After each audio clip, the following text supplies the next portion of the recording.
a atmosfera estava suja, né? Eu lembro, eu falei, fica sujo quando chove, lava a atmosfera e leva. E falei até, a história de lavar o carro e depois chover, quando deixar secar o carro fica sujo e tal, dá para ver, né, que lavou a atmosfera. Estava muito tempo sem chover, e aqui tem muito mato, e ou pega fogo naturalmente, também o pessoal joga fogo nos matos por causa de mosquito, não sei o que, o mato está seco essa época, mas o pessoal gosta de jogar de noite, jogar um fogo e no mato para pegar fogo e, enfim, práticas, né, daqui, da região que existem. Então, muito tempo sem chover, a atmosfera aqui do lado tem adulto e tal. Um dia de noite choveu, meu quintal amanheceu assim. Tá? Aqui eu podia botar mais fotos, tem outras. Peguei aqui o carro, com o carro tinha do teto, mas eu não passei por meio do teto. O carro estava lavado e a piscina estava recém-aspirada. Tá? Então, assim, quando a gente fala que a questão da deposição úmida, quando fala que é uma lavagem da atmosfera, é para vocês acreditarem que é uma lavagem mesmo, tá? Que é uma limpeza, é uma forma de você fazer uma limpeza. É material particulado que estava muito fino na atmosfera, a gente não via como material particulado, até via, né, uma perda de visibilidade mais a longa distância e tudo mais. Mas quando lavou a atmosfera, aglutinou em partículas maiores, e aí agora a gente consegue ver, acumulou aí no quintal. Foi como amanheceu o meu chão aqui do meu quintal de casa depois de uma noite de chuva, né? Aí eu falo que foi muito maneiro, foi maravilhoso. Por quê? Porque, pô, tudo que eu falei para vocês está aqui, aconteceu na prática.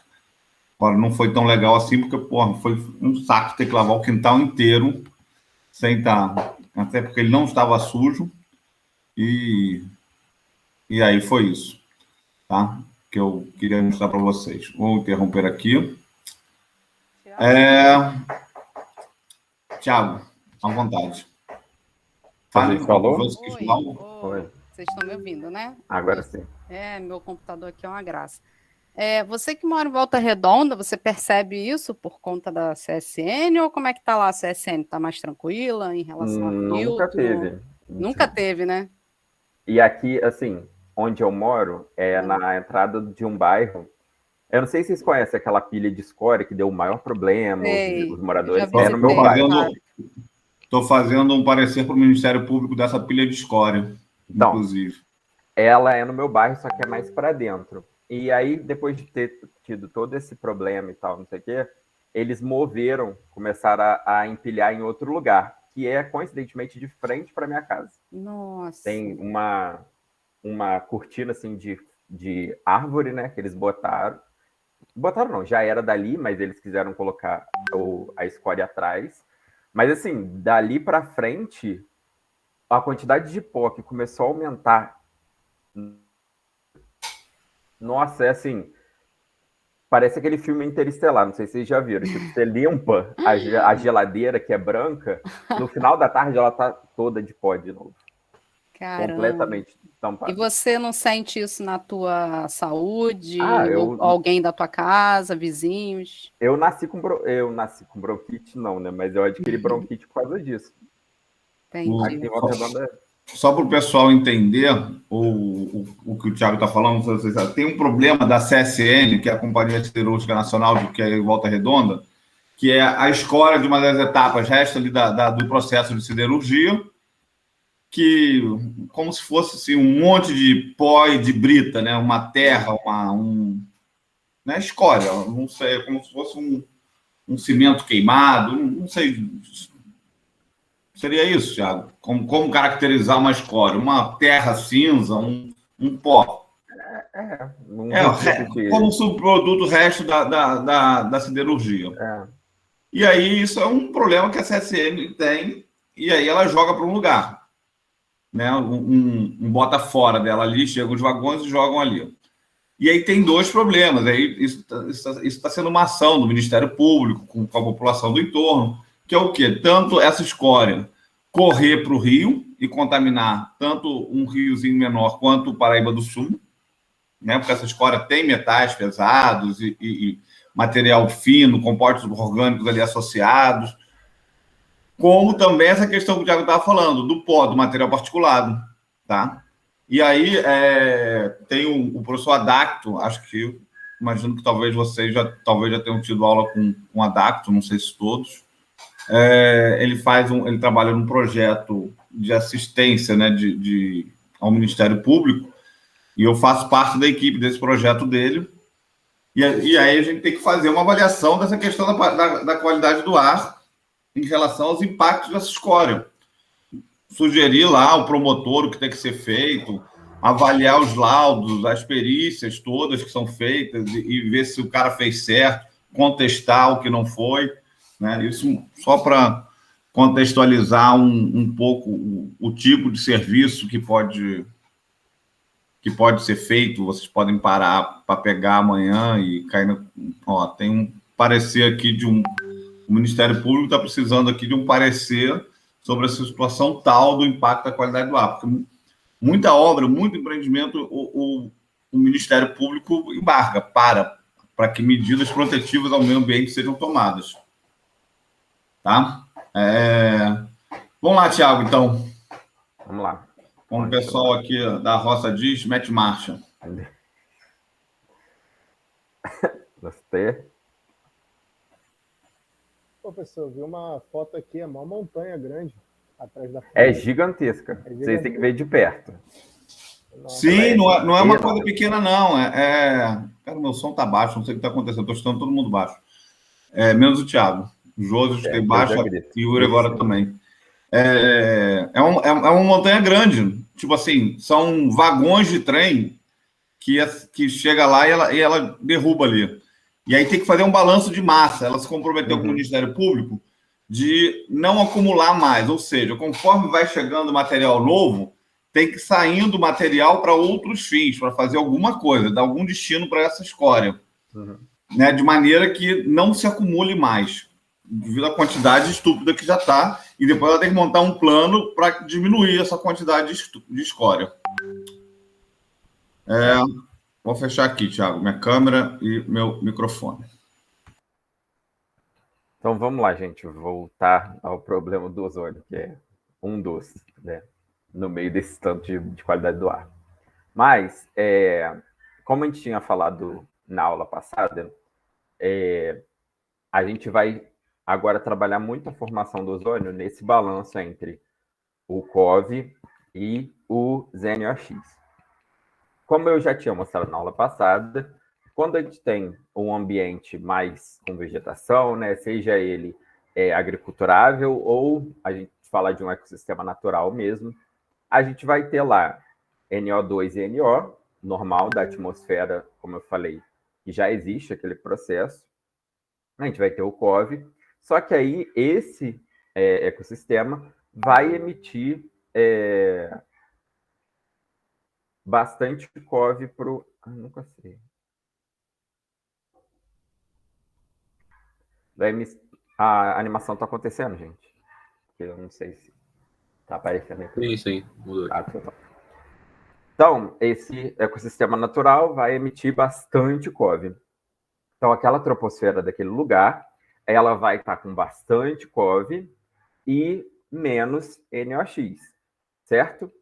Quando você tem bastante COV, menos NOx, lembra, os COVs, eles vão lá, a gente vai ter o radical H, vai ter a reação deles, e eles vão gerar aquele radical H... Eita, gente. Aquele radical HO2. Esse radical HO2, lembra? Ele vai reagir ou com o NO ou entre si, né? Com ele mesmo. Só que, se a gente tem muito NO, ele vai prioritariamente reagir com esse NO. Como nesse caso aqui a gente tem muito COV e pouco NO, ele eventualmente vai acabar reagindo muito mais com ele mesmo. E aí, nesse caso, a formação do ozônio, ela vai estar muito mais ligada ao NO, porque lembra, se a gente tem pouco NO, aquela reação do OH com NO2 para virar fazer o ciclo fotoestacionário, ela vai acontecer muito menos. Ela vai precisar só desse NO. O COV não vai ter influência nisso, porque como tem muito COV ali, e eles estão formando esses radicais o tempo todo, os radicais vão acabar reagindo muito entre si e pouco com o NO. Então, aquela formação de ozônio a mais, né, do ozônio novo, ela acontece bem menos. Então, aí, nesse contexto, a gente vai ter que a formação do ozônio vai ser muito mais ligada aos NOx. E aí a gente vai ter o primeiro conceito, que é muito importante nessa parte, gente, que principalmente nessa área de ozônio, vocês vão ouvir bastante esses conceitos, que aqui, esse ambiente que eu acabei de descrever, é o que a gente chama de NOx limitante. Ou seja, o ozônio nesse ambiente, ele vai ser regrado pela concentração do NOx, beleza? E aí a gente chama ele de um ambiente NOx limitante. Justamente porque nesses ambientes de NOx limitante tem muito COV, o COV acaba reagindo muito entre si, os radicais que eles geram, reage muito entre si e acaba que o ozônio ele não consegue acumular em relação a essa grande quantidade de COV, e sim com o NO propriamente dito. Beleza? Entenderam? Sim. Tranquilo?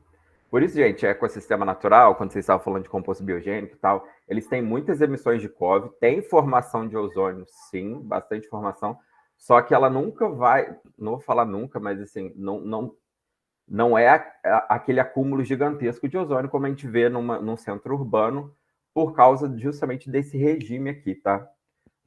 A maior parte do mundo, porque embora a gente tenha muitos centros urbanos, o planeta, a extensão territorial, tem muitas áreas que, né, não tem cidades, não tem parques industriais.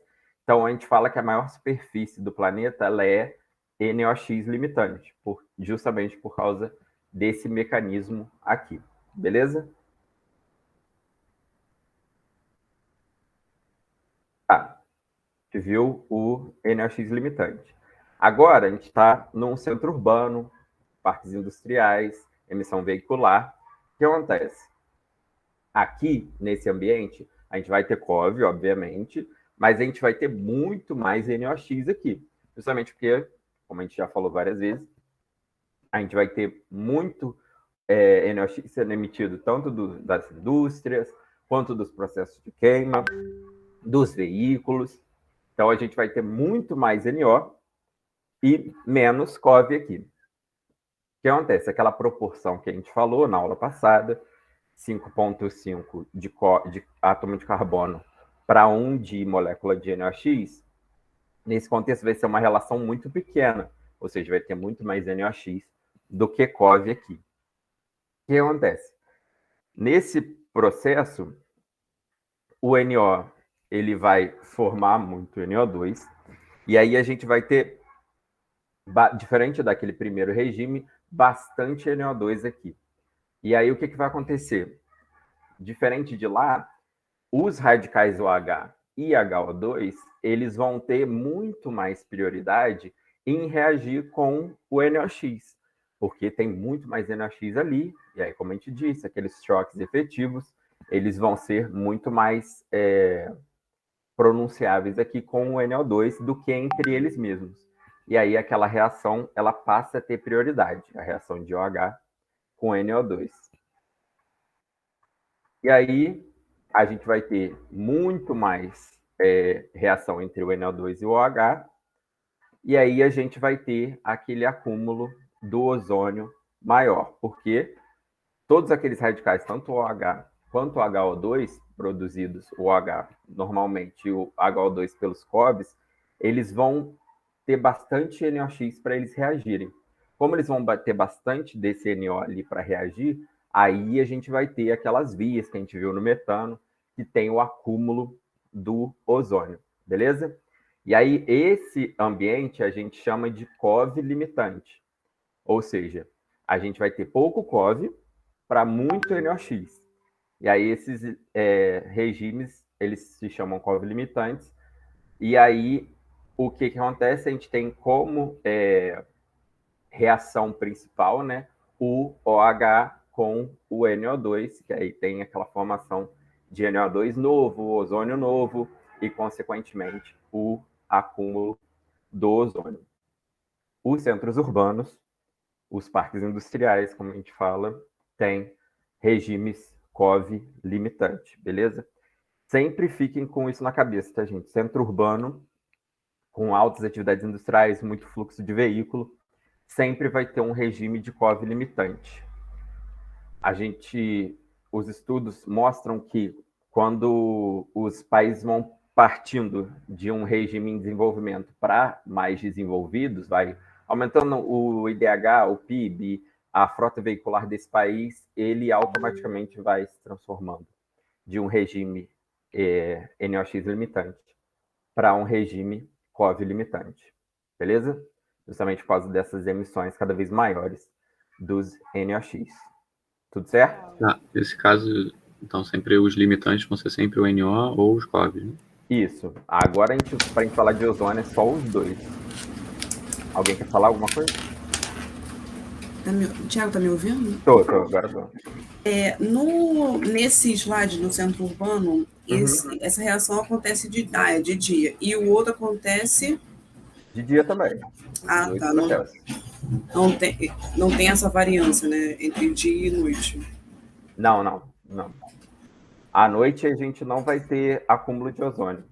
Justamente a gente tem o processo fotoquímico, ele não está acontecendo durante a noite. Aí a gente vai ter, igual eu falei lá, na família NOY, a gente vai ter aquele acúmulo do nitrato, que vai reagir com N2O5, e aí vai formar NO2, esse NO2 que vai estar ali, que vai ajudar o ozônio, quando começar de manhã, a começar a aparecer de novo, beleza? Mas essas duas reações, elas só acontecem, esses dois regimes, né? Eles só acontecem durante o dia. Ah, tá? Sim. Tudo bem, muito obrigada, Tiago. Nada. Então, ó, pensem, NOx limitante, pouca emissão de NO, bastante COV. COV limitante, pouca emissão de COV, bastante NO. E aí a gente está falando mais de centros urbanos para esse regime COV limitante. Tiago. Pode falar. É que eu fiquei com dúvida, porque assim, a indústria também não emite COV? Emite. Só que lembra que a relação, a principal, é 5 átomos de carbono para uma molécula de NOx. Então, assim, a gente vai ter muito mais... até a gente começar os COVs a reagirem, o NOx ele começa a reagir muito mais, e muito mais rápido, porque a gente precisa de 5 para 1. Então, ali, como na cidade, a gente, de fato, tem evaporação de solvente, tem emissão veicular, mas a gente vai ter a proporção dos NOx muito maior e com mais velocidade de reação. Não, o termo não é velocidade de reação, mas eles vão ter a capacidade de reagir muito mais rápido, porque eles estão ali tanto em maior quantidade, quanto essa proporção é mais favorável a eles, entendeu?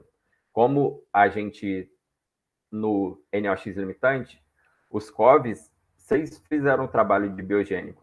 A emissão de biogênicos em ecossistemas assim, ela é muito maior, vamos colocar assim, do que na cidade. Então, aí sim a gente vai ter essa contraposição, entendeu? Entendi. Tem a emissão, mas em termos relativos, um predomina mais que o outro, aí quem predomina menos é o limitante. Isso. Entendi. Porque se a gente olhar numa cidade mesmo, óbvio, vai ter as emissões de COV, eles vão estar lá, e a gente vai ter eles influenciando, sim, na formação de ozônio, porque a gente precisa, né, para o acúmulo do ozônio, mas por causa dessa proporção, os NOx vão ter mais prioridade, e eles vão ser, obviamente, emanados, porque qualquer processo de queima a gente vai ter NOx sendo emitido de qualquer forma. Beleza? Beleza. Então vamos continuar. Passou o slide para vocês, gente? Passou. Beleza. Então, agora vamos à parte de aplicação de tudo que a gente viu isso até agora. É a parte mais importante no estudo de formação do ozônio. As isopletas. Até agora a gente viu, a gente reuniu o conhecimento justamente disso, das quantidades de composto orgânico volátil e NOx e como isso vai influenciar na formação do ozônio. E como essa dinâmica entre os dois funciona. Então, uma isopleta, gente, ela é o que vai dar o aspecto inicial para a gente entender numa determinada cidade. Eu vou explicar daqui a pouco mais ou menos como funciona, mas numa determinada cidade, como essas influências de COV limitante e NOx limitante vão ser aplicadas na formação de ozônio dessa determinada cidade. A isopleta, ela é esse gráfico aqui, tá? Esses gráficos meio que de curva. E ela é basicamente um gráfico onde a gente tem concentração de NOx, concentração de COV, e as curvas são concentrações de ozônio. Estão vendo aqui? Essa aqui é a curva do 180. Essa aqui é a curva do 140. Cada curva, ela estipula uma concentração de ozônio. E aí, o que é feito é variado as concentrações tanto de COV quanto de NOx, e aí a gente vai ver qual que é a formação do ozônio de acordo com aquela concentração ali. Então, quando você vai olhar uma isopleta, aqui está um pontinho marcado, mas imagina que, sei lá, a sua cidade aqui, tem 500 ppb de COV e, sei lá, mais ou menos 100 de NOx. Então, você entende que o ozônio aqui vai ser mais ou menos 140, por aí. É assim que você vai entender essa isopleta. Eu vou explicar ela melhor agora, tá, gente? Mas só para vocês entenderem. Vai relacionar concentração de NOx, concentração de COV pela concentração de ozônio. E aí, através dela, a gente consegue saber, igual o professor falou, aquele caso que ele contou, a gente consegue saber quais as medidas a gente pode tomar para que a gente diminua ou mantenha o ozônio. Porque como não é uma relação linear, vocês podem ver, inclusive, são várias curvas, talvez você mexer, vou diminuir só a NOx, pode aumentar o ozônio. Ou, vou mexer no COV, pode nem fazer diferença, vai ficar a mesma concentração ali de ozônio. O quanto de COV você... Por exemplo, aqui é um exemplo. Se você tiver, sei lá, 30 de NOx, você pode diminuir o COV todinho e a concentração de ozônio não vai mudar em nada para você. Então, é para isso que serve esse gráfico, essa interpretação do que você pode fazer naquele ambiente para que você mude a concentração do ozônio. E aí, como que isso é feito? Oi, pode falar. O ozônio está em que concentração, unidade? ppb. Tudo ppb, tá bom. Uhum. Então tá. Como que a gente faz esse estudo da isopleta?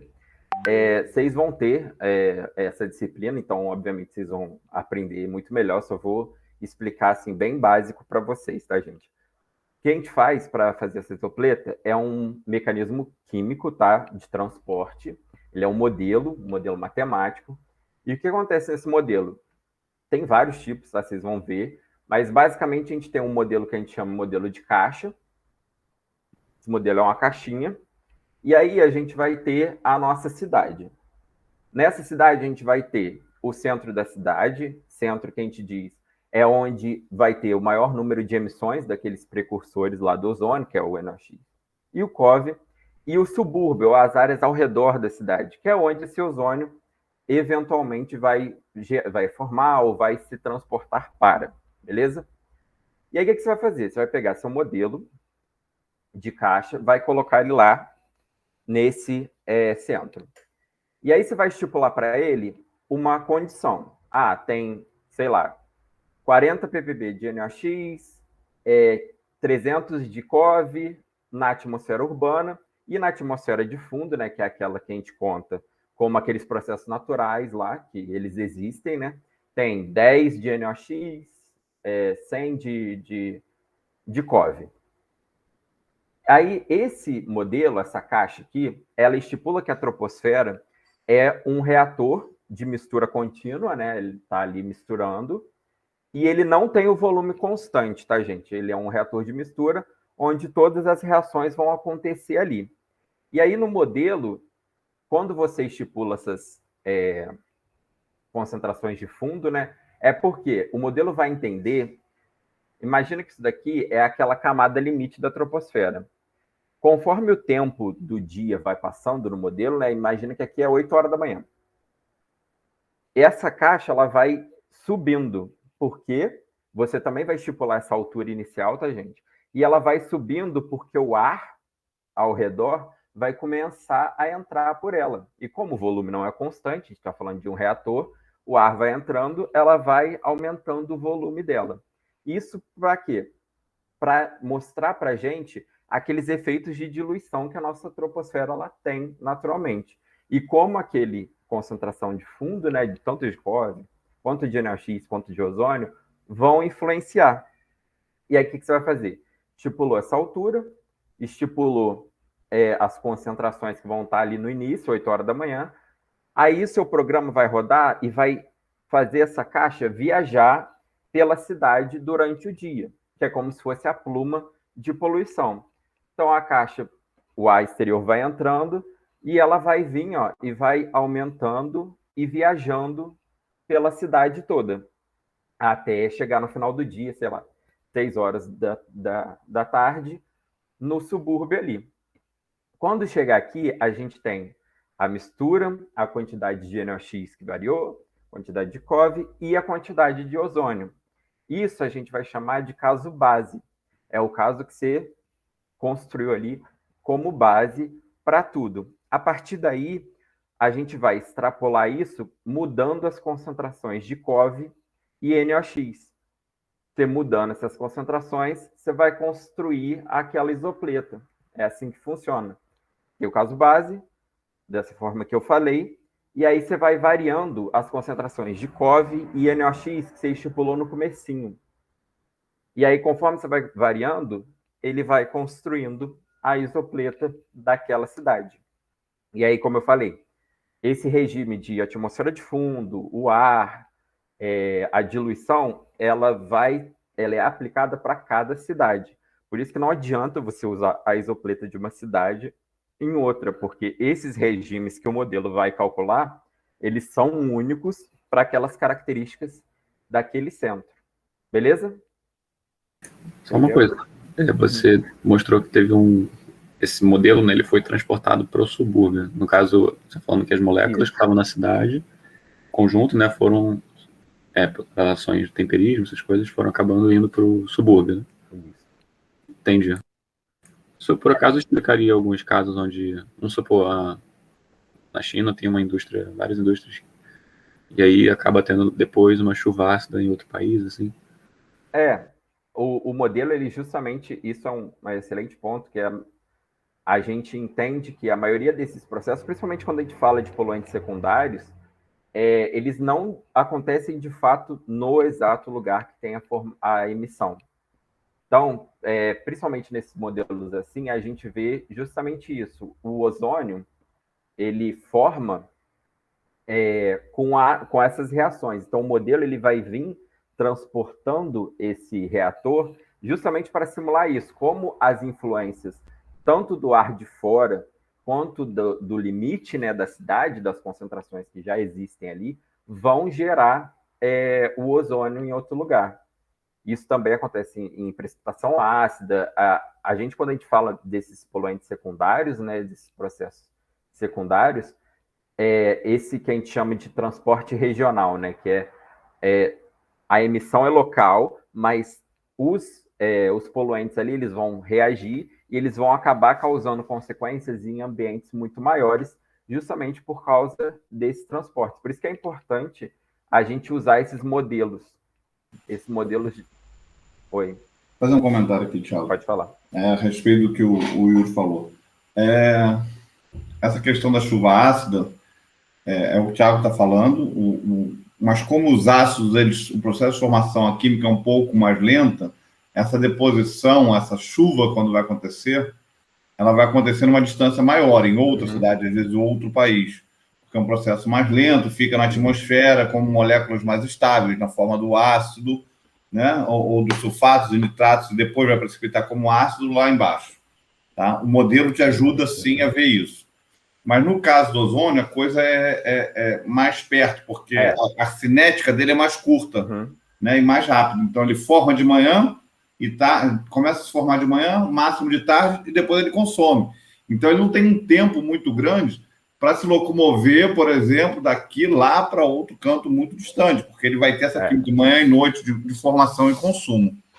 Mas só para você ter uma ideia da discussão em termos práticos, há uns anos atrás eu participava de um grupo de discussão da Reduc. Na verdade, não era da Reduc, era da Associação das Empresas de Campos Elíseos. Na época eu trabalhava no INEA e tinha a professora Graciela, da UFRJ, tinha professores de outras universidades também, acho que tinha uma professora da PUC. E a discussão era o que foi feito, né? Na verdade, foi feito o seguinte: Caxias é caracterizada por ter uma concentração de ozônio muito alta. Na região metropolitana do Rio de Janeiro, são as concentrações mais altas de ozônio. E aí o INEA, né, ia em cima da indústria, né? Da Reduc e todo aquele polo petroquímico que tinha ali no entorno. Aí a indústria falava, não, esse problema de ozônio não é daqui, é do centro do Rio que emite. Isso é verdade, tá? Parece até piada em algum momento, mas é verdade. Era isso que a indústria falava. Na verdade, esse ozônio que é formado aqui em cima, em Caxias, do lado da indústria petroquímica, ele vem do Rio. Por quê? Por conta de emissões veiculares lá do centro da cidade, e aí ele é emitido lá por veículos, e ele é transportado, e ele vai formar justamente em cima na área de Caxias. Isso que a indústria falava. Baseado em quê? Ela pegou e fez um inventário de emissões de fontes fixas e fontes móveis para a região metropolitana inteira. Né? O que é o inventário? O inventário é aquela ferramenta que você conta as emissões, né, de todas as suas fontes fixas e todas as suas fontes móveis, através de estimativas ou medidas, ou por exemplo, pela quantidade de combustível consumido. Se você quer saber, por exemplo, quanto de material particulado uma cidade emite pelas chaminés no inverno, quando usa lenha. Uma das formas de você saber é medir, ou você saber quanto de lenha aquela cidade consome e saber qual o fator de emissão da tonelada da lenha. Então, consome 10 toneladas, cada tonelada emite tanto, e com isso você tem uma ideia. Então, foi feito um inventário para a região metropolitana inteira, né? E a região metropolitana inteira, cidade do Rio de Janeiro, aí vai todo o Rio de Janeiro, né? Cidade toda, aí vai Caxias, vai São João do Meriti, vai Nova Iguaçu, uma área grande ali, sei lá, de 17 municípios. E aí, considerando tudo, eles botaram tudo no mesmo saco, no mesmo balaio de gás, todas as emissões, e chegaram à conclusão nesse relatório que a Petrobras fez, uma empresa consultora, é uma interpretação errada, foi alvo de muitas críticas, mas é aquela coisa, né, do consultor querendo fazer um relatório que seja benéfico para o seu cliente. Né? E aí tem que tomar cuidado, porque você inventa um negócio desse, o teu cliente acha ótimo, mas, cara, não vai passar por todo mundo, que nem todo mundo não é idiota, na hora. E aí o cara falou que toda a região metropolitana, as emissões veiculares eram responsáveis, 77% das emissões na região metropolitana tinha origem nas fontes móveis e 23% tinha origem nas fontes industriais. Logo, esse ozônio que tinha em Caxias não podia ter origem na indústria, já que 77% vinha de veículo. Esse era o argumento da indústria. Né? Se existisse, na época, um modelo Não esse modelo encaixa, é mais simples, mas o modelo que o Thiago vai trabalhar no doutorado, ele faz justamente isso. Ele é um modelo tridimensional, que ele pega as emissões e mostra a pluma, que ele é um modelo que mistura a meteorologia com a química. E ele... Isso aqui é minha cachorra chorando, gente. Ficou preso aqui no quarto aqui, que eu estou dando aula comigo, e ela está aqui sofrendo, porque todo mundo saiu de casa e ela odeia ficar sozinha. E aí ela está sofrendo aqui no choro. Vou fazer um cafuné nela aqui para ela calar esse apito dela. Então, esse modelo que o Thiago trabalha, ele vai... ele pega as emissões, você bota todas as emissões, tanto industriais quanto veiculares, né, o que numa modelagem a gente chama de input, que você precisa alimentar o modelo com dados de entrada. Então, você localiza as fontes, móveis, ruas e tudo mais, e bota ali as emissões, as condições meteorológicas, e aí mostra como isso vai se formando e onde vai ser o máximo de ozônio e qual foi a origem dessas emissões. E aí você poderia dizer. Só que as pessoas estavam falando, e isso foi uma discussão, óbvio, que envolveria muito dinheiro, porque o que a Petrobras queria fazer, né, era o quê? Era tirar a responsabilidade dela, porque uma vez que fosse provado que a responsabilidade, que ela tinha culpa naquele cartório ali de ter ozônio muito alto em Caxias, o órgão ambiental ia o quê? Botar alguma medida restritiva nas emissões. Isso significa o quê? Algum controle, algum abatimento de emissão. Pô, isso significa o quê? Gastar dinheiro. E não quer. Então, a discussão está sempre em torno do dinheiro. Tá? Então, eu sei que passa um pouco para modelagem, e vocês vão ver um pouco de modelagem na disciplina lá com a Natália, mas a gente vai falando já aqui um pouco também, como também monitoramento, são ferramentas dessa parte conceitual que a gente está vendo, tá? Que para interpretar um modelo, interpretar essas coisas, a gente precisa ter a parte conceitual. Vai lá, Thiago. Então, como o professor falou, aqui, gente, esse modelo ele é mais simples, igual eu falei, é um modelo de mecanismo químico, né? Então, essa parte meteorológica ele não leva em consideração, ele só vai levar em consideração a diluição e as próprias reações que vão acontecer ali. Mas ele serve para que a gente tenha essa isopleta. Como funciona? Aqui está um exemplo para o Rio de Janeiro, tá, gente? O artigo está aqui embaixo, se vocês quiserem baixar depois. Mas como funciona? O modelo vai fazer a isopleta lá, todas elas, as variações, tá? Igual eu falei, NOx, COV. E aí, na frente da curvinha de ozônio, a gente tem aquela área que a gente chama de limitante por COV. Atrás dela, da curvinha, a gente tem a área que a gente chama de limitante de NOx, beleza? E aí, como eu falei, aqui não tem os números, tá, gente? É por cor. Mas aí, ó, 150, aí vai diminuindo, 130, 140, aí 100, e aí vai... O que você vai fazer com essa isopleta? Você vai ter os valores de NOx, os valores de COV, e aí você vai ver pela sua cidade, né, o ambiente que você está trabalhando, o que você pode fazer para influenciar o ozônio, porque como eu falei, são relações não lineares.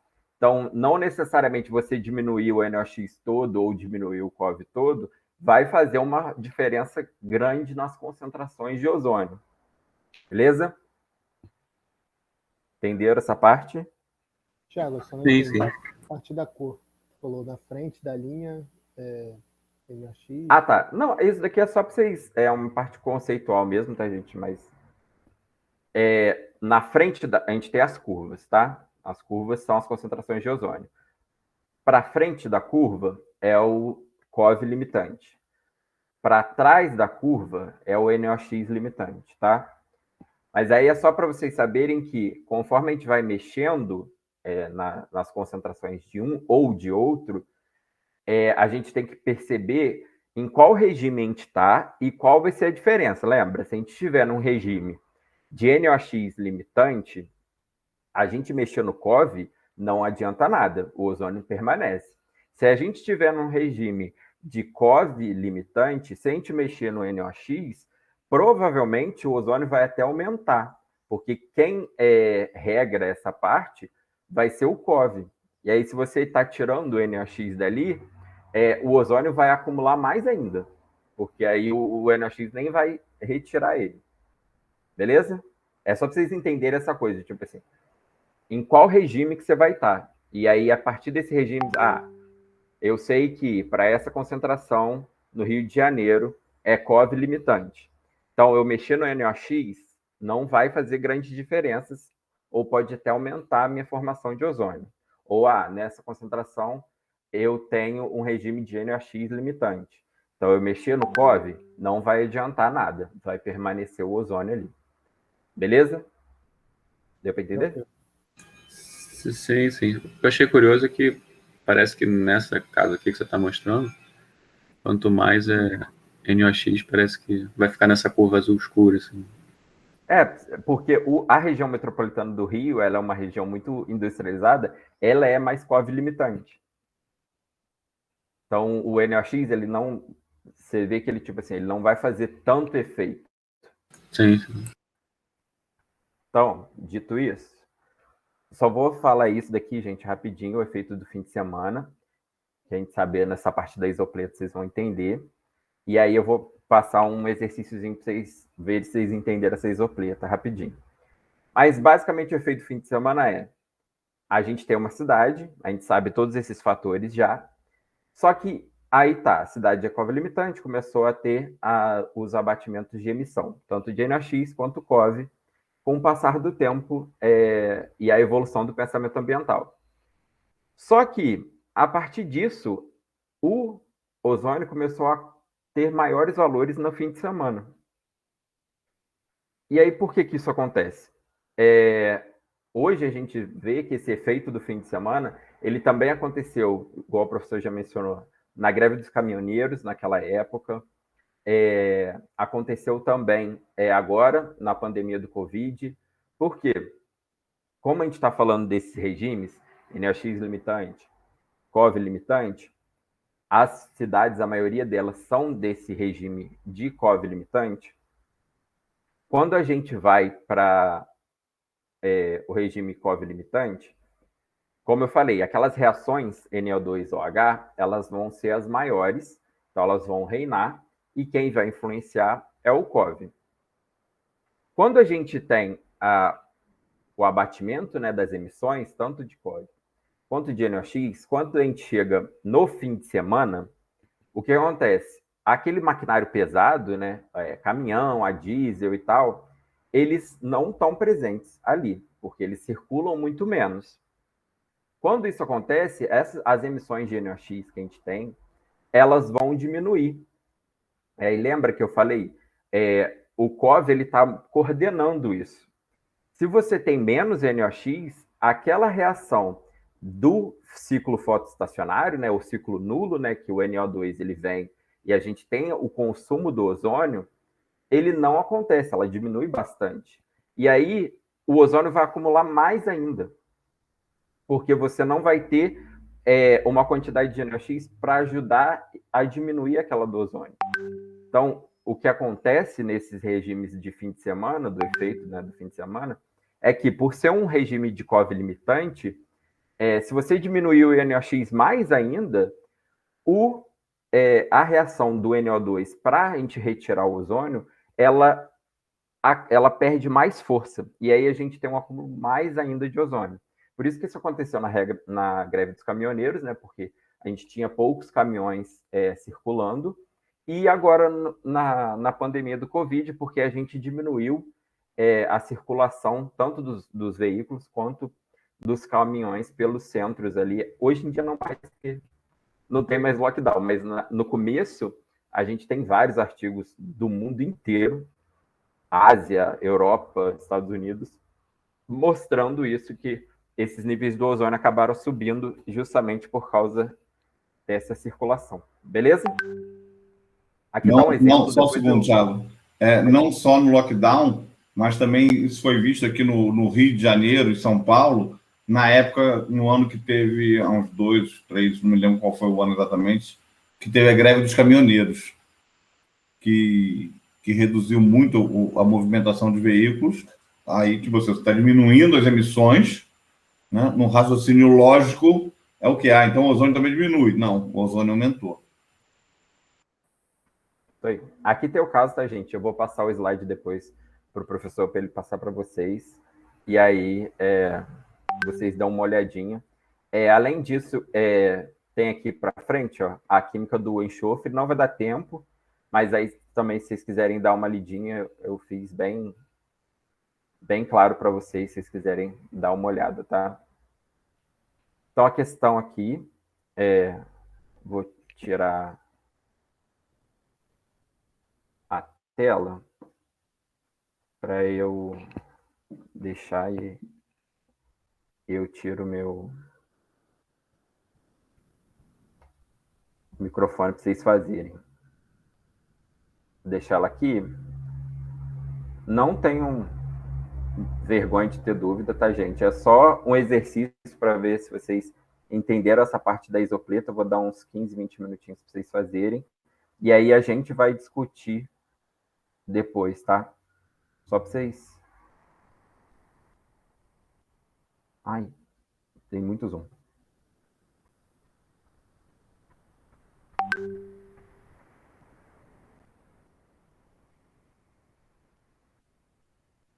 Vocês estão conseguindo enxergar?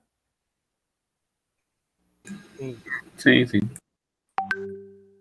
Então, dei uma lida aí. Daqui a uns 15 minutos a gente conversa, a gente discute isso daqui.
Só uma coisa, gente, aqui nessa parte de maquinário de abatimento, vocês ainda não tiveram essa parte, então assim, não precisa necessariamente falar o equipamento e tal, mas para que você usaria algum equipamento, tá? É nesse sentido, não precisa ter o nome do equipamento e etc, não, tá? A ideia é tentar entender nesse cenário se você vai controlar o ozônio pelo NOx ou pelo COV.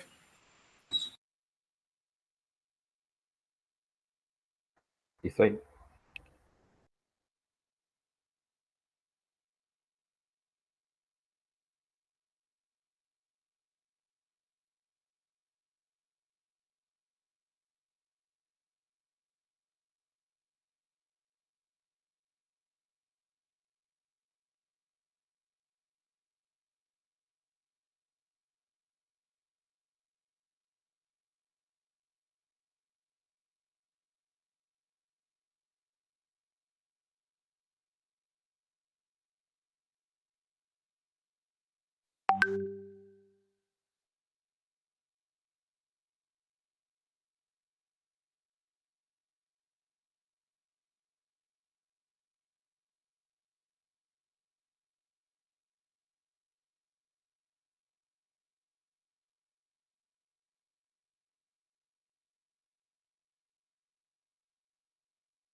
Oi, Thiago.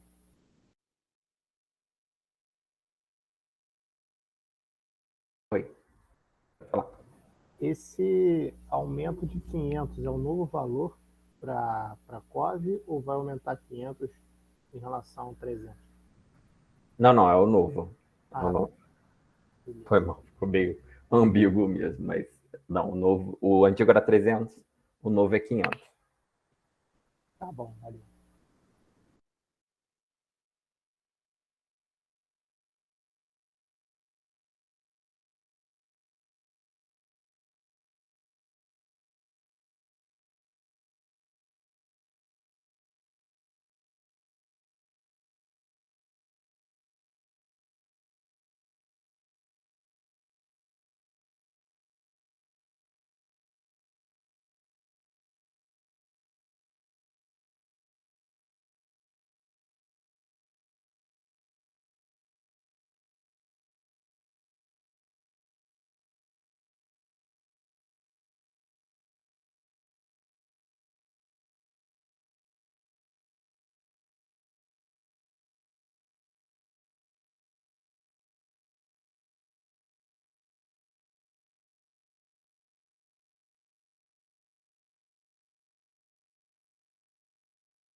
Vamos lá, gente. O que vocês pensaram aí? Eu pensei o seguinte, na verdade eu localizei o ponto do primeiro levantamento, e aí eu vi eu fazer uma análise mantendo um fixo e variando o outro. Aí eu vi que variou muito mais com o COV, né, com relação ao NOx. Aí eu interpretei que o COV seria o limitante, no caso, né, e ele que seria aí o cara de interesse para eu poder mexer, né, para dar um efeito, né, mais, vamos lá, diferente, vamos dizer assim. Aí depois eu fui localizei um novo ponto com a nova situação, né, e aí eu vi que naquele ponto, se eu diminuísse a concentração de NOx, ia poder aumentar a concentração de ozônio. Aí, de novo, isso me fez escolher o COV como sendo o alvo para eu poder mexer no caso, na concentração de COV, para poder tentar retomar a concentração de ozônio. Eu mexeria em alguma coisa que alterasse aí o COV, no caso. Mas agora, com relação a maquinário, né, em termos de maquinário, enfim, isso aí que... Eu não penso em um maquinário, entendeu? Mas eu miraria no COV. Tipo, eu tenho que fazer um jeito de diminuir o COV. Penso nesse sentido. Tá certo. Alguém falou alguma coisa, gente? O tipo de equipamento, Yuri, não, a gente vai ver mais para frente, tá? A ideia mesmo é só ver se você, para controlar, se você vai controlar o NOx ou o COV. Agora, qual o equipamento que usa para um, para o outro, como a gente vai ver mais para frente isso. Sim.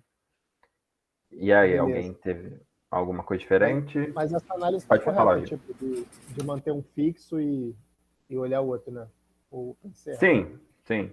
Geralmente, o ideal é você fazer isso. É fixar um valor e variar o outro para ver se o ozônio está variando. Aí você faz o contrário, igual você fez. Fixa um, varia o outro. Pelo menos eu também faço assim. Não, é exatamente isso. Você mantém um fixo, você mantém NOx fixo e mexe no COV. Tá? Mexe com... Porque você mexendo nas concentrações iniciais de COV é como se você tivesse mexido nas emissões. Né? Se você emite menos, a concentração é menor. E aí você vê o que acontece. E depois você faz o contrário. E aí você vê qual vai ser mais efetivo. Né? Não vou falar muito, o Thiago vai interpretar mais, mas vamos ver se alguém mais pensou alguma coisa aí. Mas o teu raciocínio está correto, Yuri. É exatamente assim. Alguém pensou de outra forma, tentou fazer outra coisa? O problema é quando as linhas estão muito próximas, né? Para qualquer um que seja, vai variar bastante. Sim. Pra vocês verem que, tipo assim, o quanto é delicado, esse ponto é muito importante que eu ia falar, inclusive.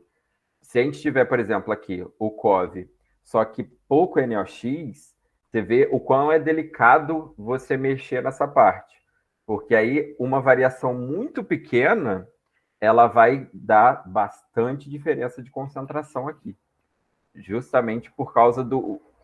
Quando a gente vai chegando em valores muito próximos, não o valor estequiométrico, mas a razão entre eles, ela vai ficando próxima, aí é bem mais complexo, porque aí a gente vai ter a mudança de um ou de outro, vai fazer igual o professor falou quando ele me deu essa aula no doutorado, vai ser a diferença entre você ser demitido ou não, porque você pode aumentar muito a concentração de ozônio em vez de você diminuir ela, que era o seu papel ali na sua consultoria. Mas, gente... Imagina a situação, Yuri. Você fez a avaliação analisando essa isopleta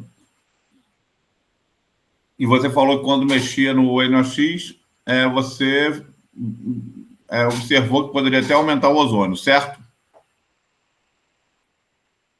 Isso, ali embaixo. Aí imagina que você é o consultor e se você não tem acesso à isopleta, não sabe interpretar a isopleta, não fez uma modelagem, não fez nada, e aí do tipo, NOx é sempre um cara que na indústria petroquímica, em grandes queimadores, sempre emite muito, fala assim, não, vamos botar aqui um queimador low NOx, né, que é baixa emissão, controla a queima de NOx, baixa emissão de NOx. E nesse cenário, você estaria diminuindo a emissão de NOx e vai aumentar o ozônio.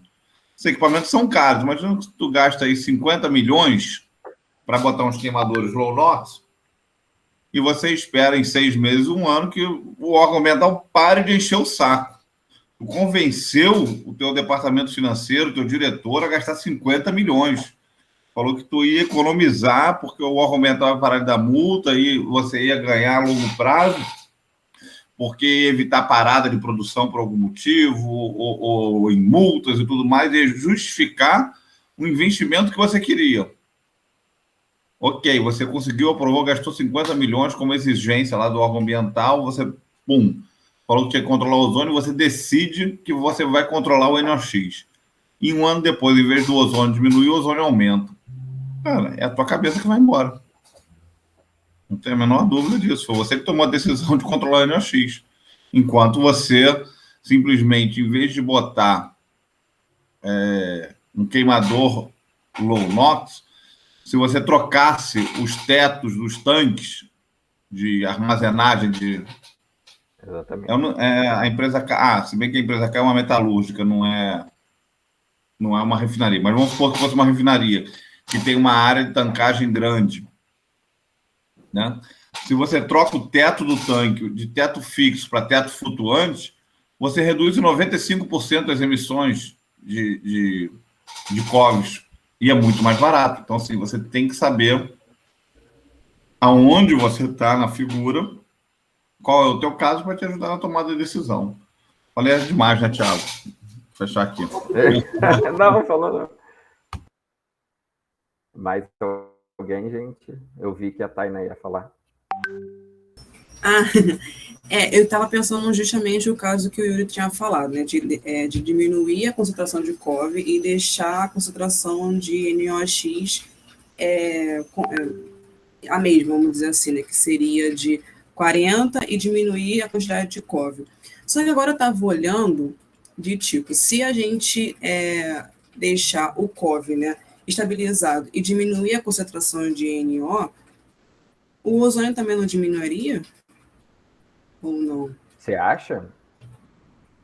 Porque, olha tipo, eu estava justamente olhando, por exemplo, se a gente diminuir, sei lá, para 10 e não vai ficar a mesma coisa, ele continuaria no verde, então, no caso, que você tinha falado antes, né? Ele vai se estabilizar, vamos dizer assim. A concentração de oxigênio ficaria mantido. Ô, Tainá, é que eu tinha falado na opção lá do amarelo. É porque ele vai aumentar as emissões. Não sei se você está vendo a primeira situação, entendeu? Então, se você a segunda situação ficaria como 500 COV e 40 NOx. Aí ficaria lá para o verdinho, não? Então, se eu diminuir, ele cai no amarelo, entendeu? Ele sai do verde, vai para o amarelo, aumenta. Aumenta. Ele está aqui. Mostra com o mouse, Thiago, que eu não estou com o controle do mouse aqui. Mostra de onde está e para onde iria se mexesse no NOx. Ué, gente, meu mouse não está aparecendo, não? Não, teu mouse está. Eu é que não consigo mostrar. Mostra uma outra coisa. Faz um favor para mim. Amplia um pouquinho a isopleta. Mostra só a isopleta, que eles já leram coisa. Amplia um pouquinho a isopleta. Só tem isopleta.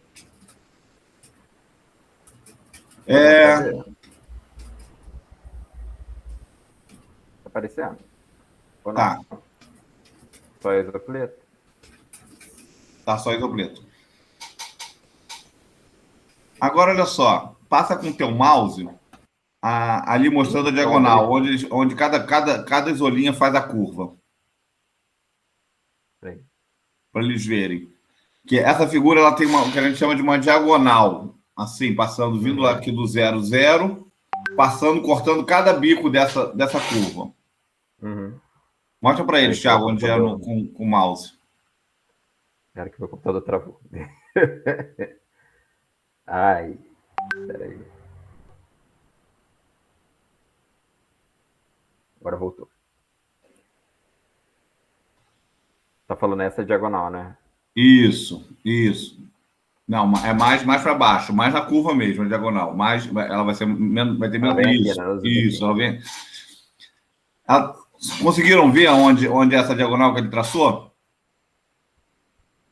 Sim. Então, da parte de cima, o comportamento é um, e da parte de baixo... Isso aí, Thiago, boa. E a parte de baixo da diagonal, o comportamento é outro. Se vocês olharem na parte de baixo, se vocês ficarem focando, mexendo no COV, por exemplo, ele vai andar nessa linha. Né? Você mantém o NOx constante, se você está nessa parte de baixo aqui, qualquer uma dessas linhas, e você vai reduzindo o COV.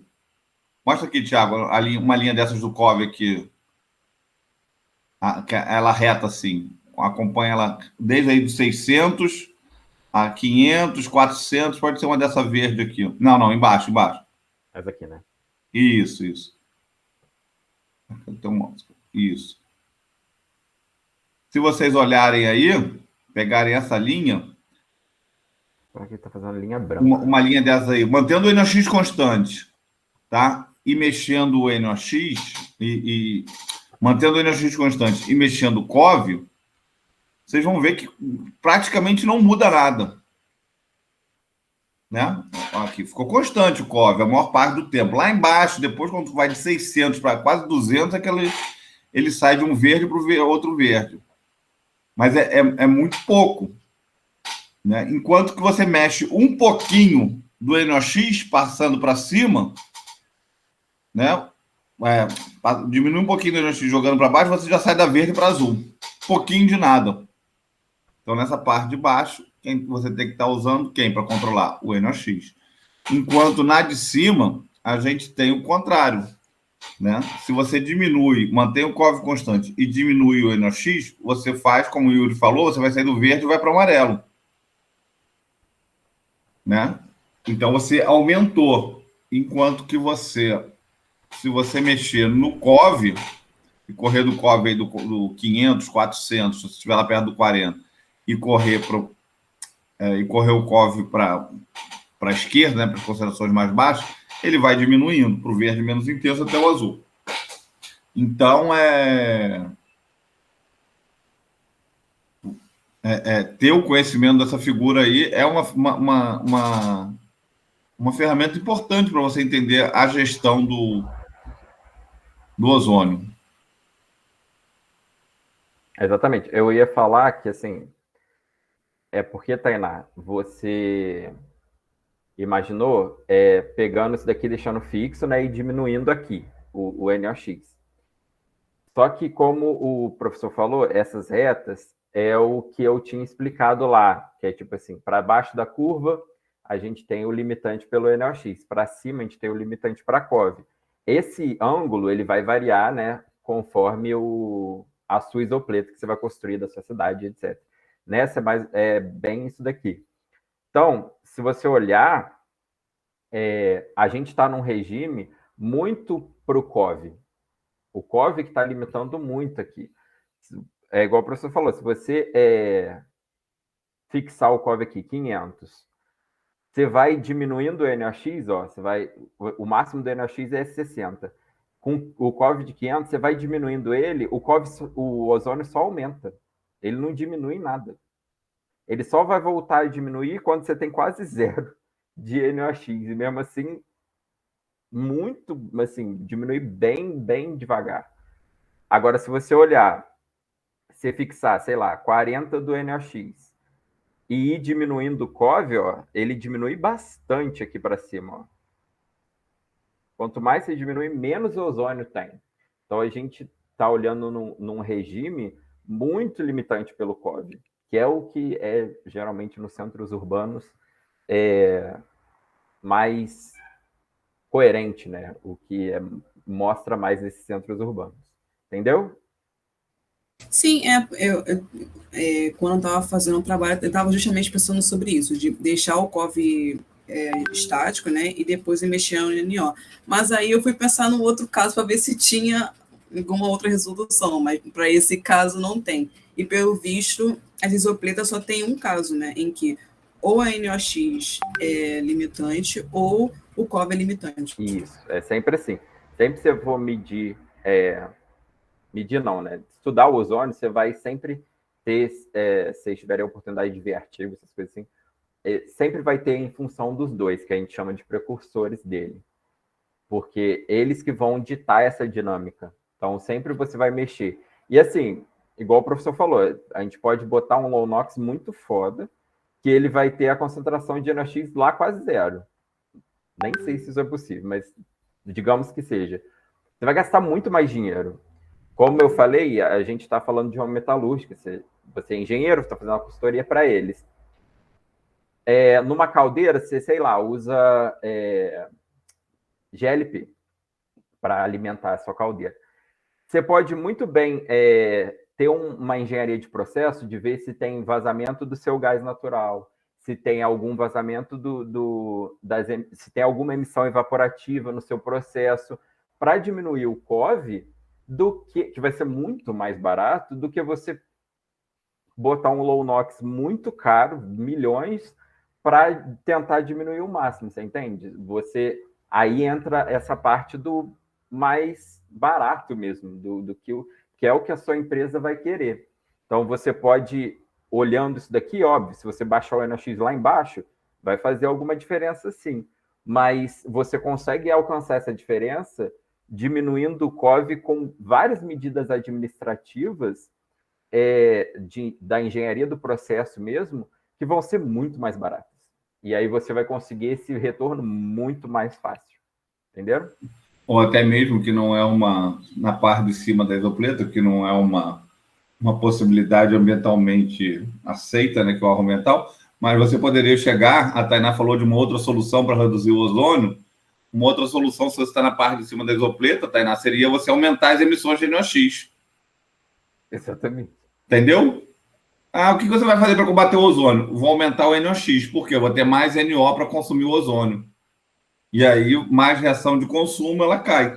Essa parte aqui de cima. Se você mantém o COV constante, você aumenta o NOx, você está andando na concentração do ozônio, você está indo do amarelo para o verde e para o azul. Essa seria outra opção. Mas concorda que o órgão ambiental... Ele não vai. Se você chega para o INEA e fala assim, eu quero saber qual vai ser aqui, como que você vai fazer o controle do ozônio? Eu vi aqui, fiz um estudo de isopleta, eu vou caprichar e vou aumentar um pouquinho mais as minhas emissões de NOx. O órgão ambiental não vai te aceitar essa solução. Mas seria a outra resposta, a outra possibilidade da parte de cima seria essa. Acaba que isso é meio inviável, né? Sim, sim. Eu sou demitida no trabalho, mas tudo bem. Isso é uma coisa que as pessoas não entendem, essa formação, tá? Isso é uma coisa que as pessoas não entendem, porque isso assim, não é muito explicado nos livros, não sei o quê, mas uma área mais específica. Vocês têm uma disciplina de poluição atmosférica específica. Vocês vão ter uma disciplina de modelagem que se fala disso, né? Então, vocês estão vendo isso mais fundo, mas a engenharia ambiental, propriamente dito, é uma disciplina nova, é um curso novo, né? Então, as pessoas não tinham conhecimento, não se discutia, não se falava essas coisas né, esse tipo de discussão do processo que está acontecendo. E é completamente inviável você chegar e ter uma solução que você vai aumentar. E por não conhecer, por exemplo, por não entender, eu tive uma aluna de mestrado há uns, sei lá, ela defendeu em, acho que 2017. 2017 ela terminou o mestrado dela, eu acho. E ela tem um seminário de acompanhamento no meio do curso. E ela estava calculando o impacto.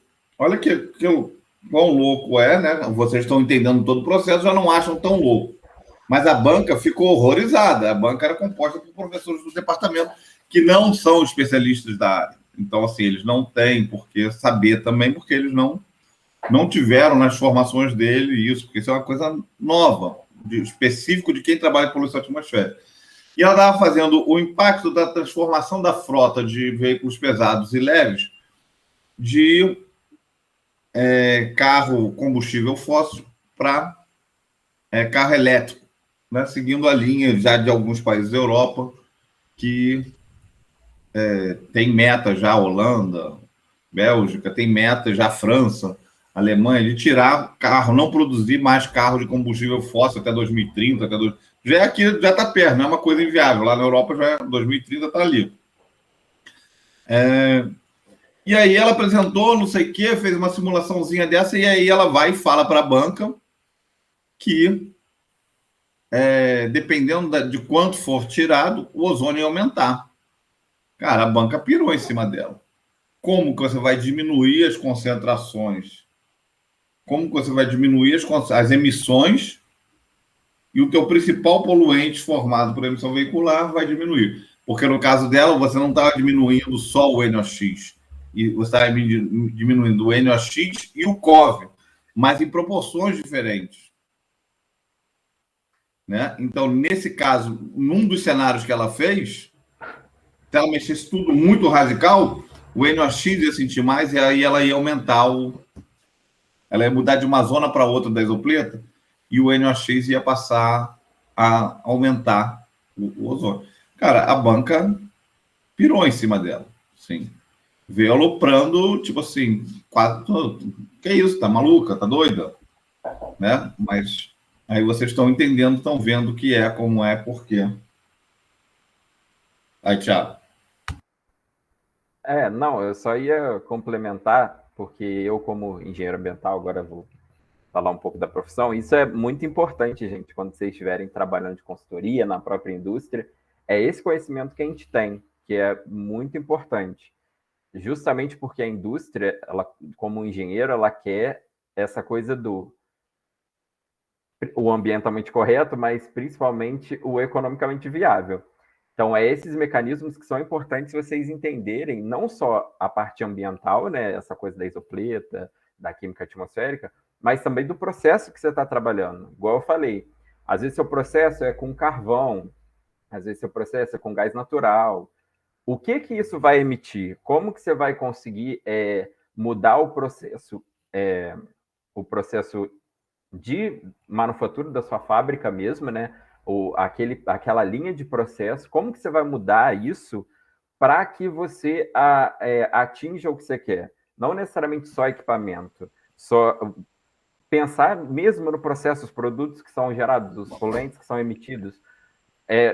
Ter esse conhecimento é importante para a gente mudar isso daqui também. Essa questão essa questão que o Thiago está botando é bem importante, porque essa ideia mais antiga e a mais nova, né, que eu estava falando. A visão mais antiga é exatamente o oposto que o Thiago estava falando. Se você conversa aí com um engenheirão mais antigo e tal, bota equipamento. A gente vai discutir isso mais quando for falar dos equipamentos de controle. Mas o cara queria resolver tudo com botão de equipamento. Você pode fazer transformações simples no teu processo. Simplesmente você mudar o que você está queimando para gerar calor, vamos supor uma turbina de uma termoelétrica, de um carvão para um óleo, ou de um carvão para uma mistura óleo e gás. Ou mudar de um óleo mais pesado, um óleo ruim, para um óleo de melhor qualidade com gás. Só a mudança do que você vai queimar já te reduz as emissões. Né? E aí vem aquela ideia, que até tem a ver também um pouco com a ideia lá dos resíduos sólidos e tudo mais, todo o processo, que é o quê? Antes de você tentar controlar, é tentar não gerar. Né? Você vai tentar mexer no processo de alguma forma para quê? Para não gerar o poluente. O equipamento de controle, ele funciona o quê? Pós-queima. Ele é ele é uma etapa pós-queima. Você já formou o poluente. Ele já vai ter que sair para algum lugar. Você formou naquela correia de gás, já tem aquele poluente. Então, você vai ter que jogar ele para fora de alguma maneira. Agora, se você pode não gerar ou gerar menos, melhor do que controle. Não esqueça que, quando a gente fala de indústria, a gente está falando de números muito, muito, muito grandes. Tipo assim, 1.000 toneladas por ano de um poluente, né? Não esqueça que um carro, antigamente, só um carro, tá?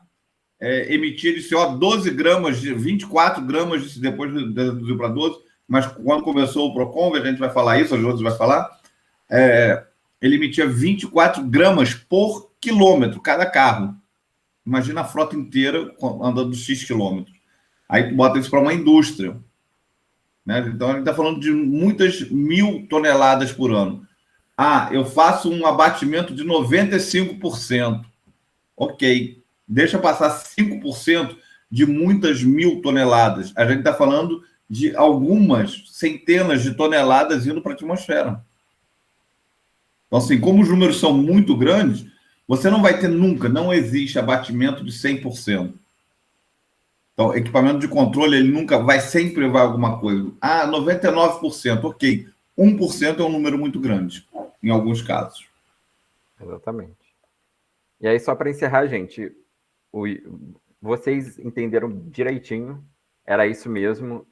O objetivo aqui era, de fato, controlar o COV. E aí, como eu falei aqui durante, o ideal era medidas de controle de processo mesmo, que COV, nesse sentido, né, de caldeira, forno, a gente pode medir, a gente pode controlar o processo mesmo, perda por solvente, perda por evaporação, queimadores inefetivos. Então, assim, o objetivo aqui era controlar o COV e através de medidas de processo, e não esses controles de equipamentos de poluição muito sofisticados, que vocês vão ver mais para frente quais equipamentos tem, mas, assim, a ideia era justamente essa, controlar o COV, mas muito por medidas de processo. É isso. Claro. Pode falar. Bom, duas confirmações. Essa tirinha aí de cor está representando ozônio, né? Aí no Isso. Direito. A isopleta, ela vai sempre ter essa cara, tipo, esse C virado para, como se fosse virado para a direita, e ele vai ter sempre essa diagonal para baixo. Ou ele ela pode ter a diagonal bem mais evidenciada, menos evidenciada, ela vai ser essas curvas assim. Tem uma aqui em cima, que é a de Los Angeles, da Califórnia. Peraí, deixa eu achar. Ela é um pouquinho diferente, mas ela é... Cadê? Aqui, ó, por exemplo, essa daqui é da Califórnia, ó. Ela é mais inclinada, você vê, ó. Mas ela vai ter essas curvas mesmo. Vai ter essa carinha de várias curvas. Tem sempre botar assim, um C virado para, no caso, para a direita. E a outra coisa que eu ia perguntar, no caso, a gente está trabalhando com COV, nesse cenário foi um COV limitante. No caso, quando eu tenho o contrário, como é que a cara da isopleta muda ou não? Sabe que eu não sei. Como que não, se tivesse na parte de cima, ela pode ficar desse mesmo jeito que botou, só que os seus pontos de concentração inicial vão te jogar para baixo ou para cima. Tá, é a mesma cara. Pode ser que fique igual. Não necessariamente vai mudar porque está no COV limitante ou não. Uma coisa que vale a pena completar também, essa questão, a gente está falando de COV, a gente está falando de COV de uma maneira geral. Uhum. Né? Não esqueçam que os COVs são umas centenas, milhares de compostos orgânicos voláteis diferentes, ramificados, cadeias lineares, com dupla ligação, com compostos oxigenados, tudo isso. E eles vão reagir de maneira diferente. Por isso que é importante você fazer uma isopleta para cada região, porque cada região tem a sua mistura de COV diferente, característica do seu lugar, né? Característica da sua frota de veículos, dos combustíveis que você usa e das indústrias e emissões biogênicas que você tem. Então, cada região você tem a sua isopleta. Vou pegar... tudo bem, você pegar de São Paulo para fazer aqui no Rio, talvez até dê, porque a gente tem mais ou menos os mesmos, né? O mesmo número não, mas os veículos usam mais ou menos os mesmos combustíveis. No Rio tem um pouquinho mais de gás natural, mas o combustível é mais ou menos o mesmo da parte veicular. Uma indústria ou outra, mas as capitais, Rio e São Paulo, também não tem grandes indústrias nas capitais. Então, você até... lá numa forçação de barra poderia pegar. Você não pode pegar essa da Califórnia. Por quê? Porque os COVs de lá são diferentes, né? Aí você entra no monitoramento, quando a gente for falar período que vem, num negócio que você precisa fazer o quê? Um estudo de especiação de COVs, para ver o quanto essa mistura é reativa. Né? Você pode ter uma mistura lá lotada de alcanos que não reage nada. Ou uma de alcenos de compostos com dupla ligação, que é extremamente reativa. Tá? Então, quando está falando couve, não esqueçam. A gente está falando de um bolo, de uma mistura, que pode ser mais ou menos reativa. Então é isso, gente. Muito obrigado. Mais para frente eu volto aí. Tu volta de novo em qual parte mesmo, Thiago? Equipamento de abatimento. Ah, tá. Você que falou? Fonte fixa. Tá, então beleza. Então tá jóia. Gente, na terça vocês voltam eu volto a perturbar vocês. Aí será comigo novamente. Até mais, gente. Ok? Nos encontramos na... Yuri tá falando alguma coisa. Não, só lembrar que tem que atualizar lá o AVA que tá parado no seminário. Tá, eu vou mexer no AVA hoje. E aí, olha só, a gente combinou que na terça-feira eu começo a legislação e na quinta a gente vai fazer um teste, prova, exercício, sei lá qual é o nome, né? Tá? Mas vamos fazer alguma coisa que vai valer nota. Na quinta que vem. E a matéria vai até aí. Tranquilo. Fechado? Ok, então, gente. Abraços a todos. Tchau. Tchau. Gente. Eu tô dando Beleza. tchau. Tchau. Bom dia. Obrigado, Thiago. Obrigado, gente.